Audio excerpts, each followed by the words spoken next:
CBSE के 2025 के board examination में चैप्टर 4 ग्लोबलाइजेशन और इंडियन इकोनॉमी, जो कि सोशल साइंस का सबसे इंपॉर्टेंट चैप्टर इकोनॉमिक्स में है, आप वेरियस पॉइंट और इंपॉर्टेंट फैक्ट जान लेंगे। सबसे पहले जान लीजिए कि एमएनसीज क्या होता है। तो यह सेटअप होता है jointly with some local company, जो भारत में डेफिनेशन चल रहा है।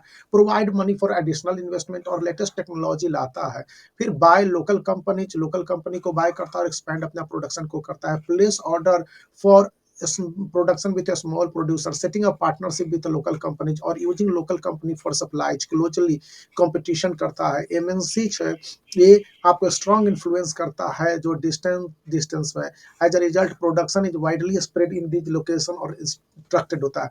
फॉरेन ट्रेड और इंटीग्रेशन ऑफ मार्केट, इसके कारण एक्सचेंज ऑफ गुड होता है, परचेज सेल्स होता है, और आपके पास geographical boundaries of the country खत्म होते हैं। Goods travel from one market to another, choices of good in the market होता है। Prices of similar goods in two market to tends to equal होता है। Producer in two countries closely compete against each other even though they are separated by thousands of miles, हजारों मील दूर होने के बाद भी दो कंपनी अपने से जुड़ रहती है। फॉरेन ट्रेड का रिजल्ट कनेक्शन हो जाता है।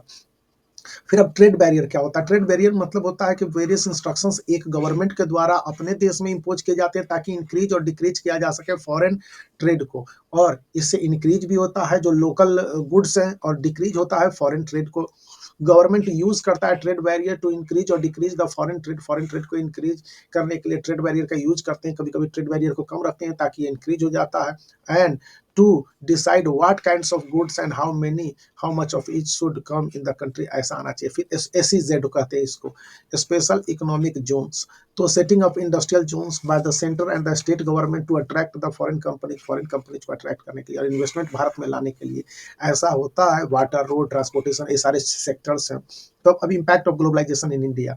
ग्लोबलाइजेशन के कारण जो सबसे बड़ा सिचुएशन है कि स्मॉल प्रोड्यूसर्स हैं वो काफ़ी बेनिफिटेड होते हैं, और लोकल और फॉरेन प्रोडक्ट हैं जो कि भारत में चीप रेट पर आ जाते हैं। किसी भी देश में, भारत क्या होगा, यहाँ पर भारत की बात की जाए तो भारत में देयर इज ग्रेटर चॉइस मिल जाता है कंज्यूमर को, कि एक साथ कई कई चीज़ें मिल जाती हैं। Now enjoy improved quality and lower products है। फॉरेन इन्वेस्टमेंट्स इंक्रीज होता है, और increase competition has encourage the Indian companies to invest कीजिए और नए नए टेक्नोलॉजी लाइए और मेथोडोलॉजी को राइज कीजिए। ग्लोबलाइजेशन इनेबल करता है इंडियन कंपनीज को कि मल्टीनेशनल बन जाइए। बहुत सारी इंडियन कंपनी मल्टीनेशनल बन गए, और अपॉर्चुनिटी आता है कंपनी के सामने कि प्रोवाइड कीजिए सर्विसेज और इंफॉर्मेशन टेक्नोलॉजी सभी को। तो ये 5 क्वेश्चंस काफी इंपॉर्टेंट है 2025 के बोर्ड एग्जामिनेशन के लिए। आप इन क्वेश्चंस को देखेंगे और आंसर आपका एनसीईआरटी बुक में अवेलेबल है, तो वहां से देखिए और सॉल्व कर